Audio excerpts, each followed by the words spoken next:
Hey, welcome back, comic fans. It's Mr. Q Comics. Got another haul video here. Huge backlog of books. As I've mentioned in other videos, I am always way behind on shooting these videos, and I have multiple short boxes set aside with hauls I have not completely gone through or shot videos of. So this is one of those hauls. It's many months old. Books I picked up from a few different shops, including an out-of-town shop. And I've just kind of cherry picked out the best books that I wanted to show off here. So before we get started, if you're new to my channel and you like comic book haul videos, please subscribe down below. Hit the like button if you enjoy it and leave me some comments. Let me know what you think. So let's get into it here. First book, Incredible Hulk 342. This is, of course, a Todd McFarlane cover. I have this book, but it was in good shape. Probably very fine, near mint, if not better. It was only a few bucks, so I picked it up. If you see my videos before, I grew up in the 80s, got into books then, absolutely loved McFarlane. McFarlane's art was definitely what hooked me into comics. And to this day, it's if I find Todd McFarlane stuff, I will grab it no matter if I have it or not. If the price is right and it's in good shape, I'm taking it home. So this was just nothing particularly special about this book, just in really good shape and cheap. So I grabbed it. All right, we got a little bit of Spectacular Spider-Man, all in really good shape, just dollar bin pickups. Not really collecting the whole Spectacular run, but am grabbing some of the earlier stuff. These were all very fine, near mid range dollar bin stuff from a local shop. So we got number 30, we got 33, 37, 39, 40, and issue 120, those 30th anniversary specialty border issues there. So one of my shops, they probably have these in their bins for a while. I mean, most of their back issues, they don't price much below $5 unless it's beat up. So every so often they do a back issue sale where anything like $5 marked $5 or less is a buck. Anything marked like $10 or less is $3, or $6 to $10 is $3, and anything else that's not a wall book is 30% off. So I will just wait, because a lot of those issues, people aren't going to spend $5-6 on a random Spectacular Spider-Man issue. So I'll wait and wait for that sale, and then I'll go through and pick out those books like that. So okay, these, I think I grabbed these from a guy I used to buy from at a flea market. We have got Batman number 418. Again, I'm not typically a huge DC guy, but I have been buying Batman stuff when I find it cheap. These were both a buck. Sorry, like $2. Mike Zeck cover on this, 418, and we got 420 as well. Not the best shape, but I've been trying to fill in as much of this Batman, bronze through copper run as I can, and I figure one day I will actually sit through and plow through a massive massive run of it. I don't know a ton about the Batman lore, but I love Mike Zeck art, and they're only a couple bucks. So this has I just happened to grab it, not fully knowing what it was, but it is Black Widow, the Marvel Knights, number 1. And he had all of them, 1 through 3. They're all probably very fine near mint. They're all a buck a piece. And it's the first Yelena Belova as the Black Widow. So at the time I grabbed these, like I said, I didn't know what they were. So I was happy to grab them both, or all 3 of them, for like a buck each. So I guess she is in the movie that's going to come out at some point. I don't know when it's been delayed to. I know it's been delayed again, but who knows? And it sounds like she maybe just be taking over Black Widow moving forward in the movies. I'm not sure. Okay, another Batman. We got Detective 566, which is just an awesome Dick Giordano cover. It's got the whole Batman Rogues Gallery. Probably very fine range. Again, this is from the flea market guy, only a couple bucks. So I thought that was a cool cover, which I did not have. This was one I'd always been on the lookout for. Again, Spider-Man's always my favorite. I dig these Spidey super stories. had been looking for this for a while, but it's one of those books I just don't want to pay, go on eBay and buy it for $20 or whatever it goes for. It's got the Star Wars homage, whatever you say, and rough shape, but I think it was $1. Very good, very good. But yeah, it was $1. So I wasn't going to leave it, but I've been looking for that. I never come across it, but I do find a lot of these Spidey Super Stories books. So happy to have that. Wish I had it in better shape, but for $1, that will tide me over for now. All right, for all you 80s, children of the 80s like me, I got some G.I. Joe. I think these all came from a 50-cent bin from that out-of-town shop from 1986. I've got a couple newsstand copies of G.I. Joe number 48, which is, I wrote it down as the first appearance of Sergeant Slaughter. I think that's right. Mike Zeck again. I didn't realize Mike Zeck did a number of covers on this G.I. Joe run, so multiple things going for it for me. And I got a few copies of G.I. Joe number 50, a newsstand, and a direct. I got another direct as well. All of these in good shape. Again, very fine near mint. And this is the first Zorana, I can't remember how to say her name. Again, Mike Zeck on this cover. So really good shape, 50-cent books. Gotta love that. All right, rough shape on this one, but only $5. And I figured one day when I, get a little bit more practice cleaning and pressing, I will do some work on this. But Uncanny X-Men 141, really, really rough. Got a bad spine roll, stains all over. But I think it was $5. So it's probably in the good range, but $5. It was complete. Who's going to leave that there? I've got a better copy, but again, classic X-Men cover. Always love this. Love that Wolverine cover. That is John Byrne on the cover. So fantastic stuff, even in horrible condition. Okay, we have got just a classic Neil Adams again. Detective 396. Don't see a lot of white covers from the Neil Adams Batman and Detective runs in the 70s here, at least that I know of. So this was, what did I pay for this? $10 and probably mid-grade. So happy to have that.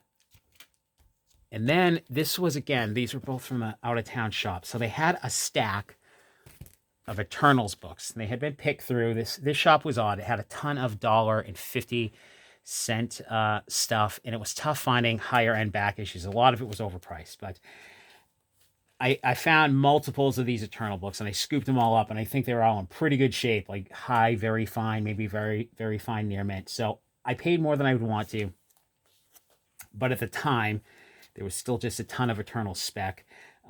Who's going to be in the movie? Which character is going to show up? So I grabbed multiples of these. So we've got 3 copies of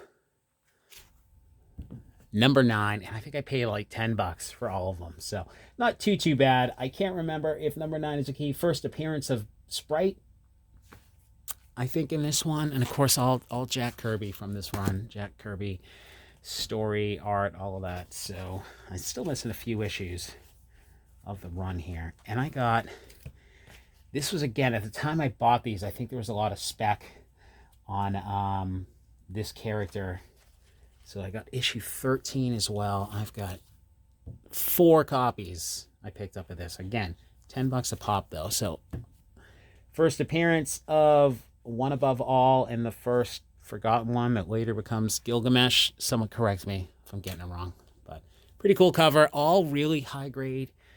Hopefully a couple of 9s in there. My intent was to get some graded at some point, but I kind of got to go through them again. I think some of them are going to be off-white.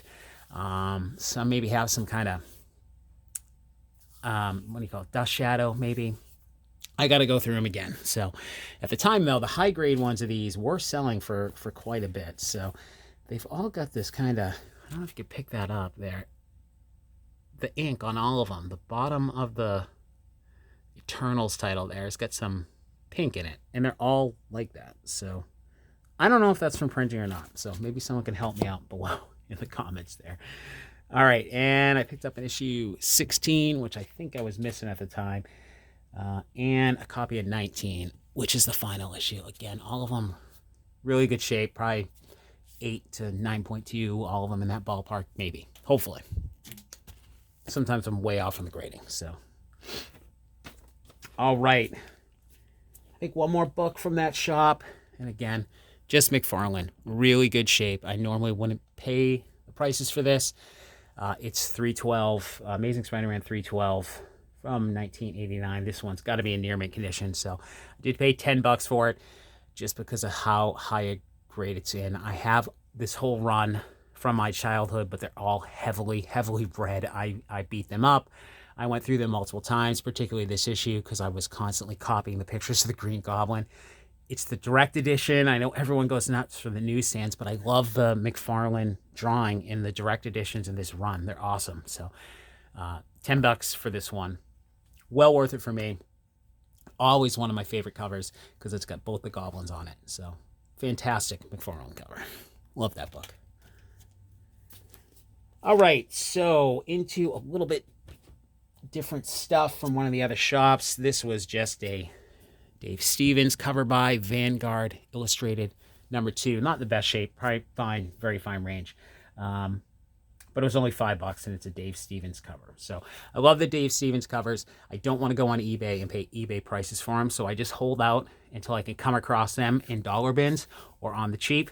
I know a lot of the books I talk about wanting to find. I don't just want to go on eBay and buy them. I want to find them in an antique store or whatever. So I don't even like to research the Dave Stevens covers. I like to thumb through the dollar bins and discover them for the first time. So that's part of the enjoyment for me, is taking an hour or two and digging through bins and going, hey, that's a Dave Stevens cover. That's awesome. And it's $1. So, that's the fun part for me. So, all right, now into a little bit of the better stuff here. Devil Dinosaur #1. Again, not a book I would typically hunt down, but it was pretty cheap and pretty good shape. It's from 1978. It's the first Devil Dinosaur and first Moon Boy Kirby story cover and art. High, very fine range, and it was like $13. And I know there's been spec on this, like there's spec on almost everything. So I picked that up. I never know what happens with that. All right, we got some Silver Age Batman for the personal collection. Batman #129, rough shape, but one of my shops, when they put this stuff out, it's always pretty cheap if it's in rough shape. So this is like $9. It's in the good range. It's the origin of Robin is retold. Sheldon Moldoff cover and art. Bill Finger on the story from 1960. This is just a classic Joker cover. The next one here, 163. They had a couple of these. This one's was in better shape. You can probably see it just from there. Bad subcrease, split right down the middle.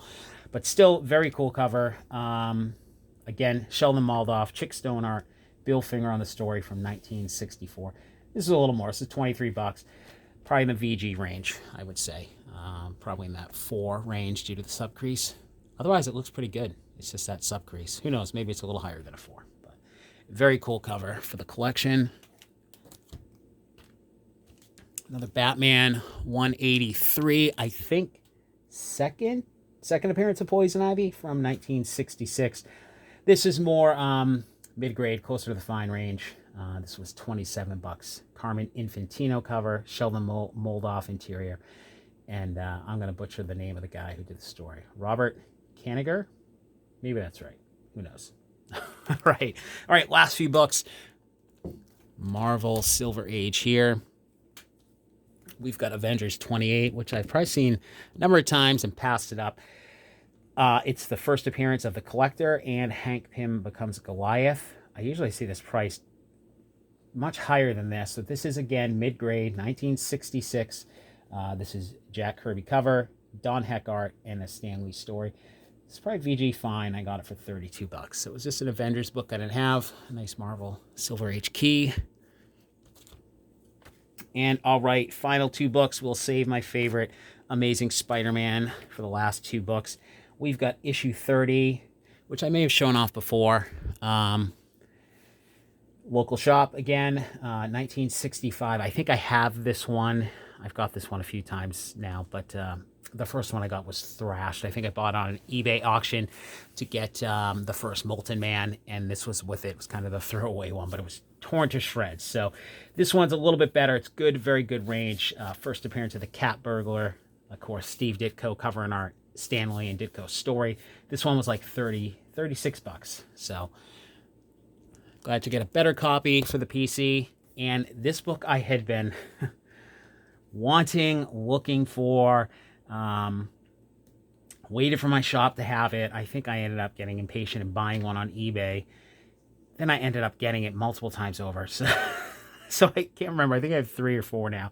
This one looks like it could use a press, but it is just an absolute classic Steve Ditko cover. Amazing Spider-Man, number 33, from 1966, probably in the VG range, and it was like $40. So Steve Ditko cover and art, Stan Lee and Ditko story. So finally added into the collection, and of course, the way it always works out, you're looking for something, then you end up with 3 or 4 copies that you find at really good prices within like a 2-month period. So happy to have it anyways. So that is the haul, guys. If you enjoyed it, again, please hit the like button, leave me some comments, let me know what you think, and please subscribe, and I will talk to you guys soon.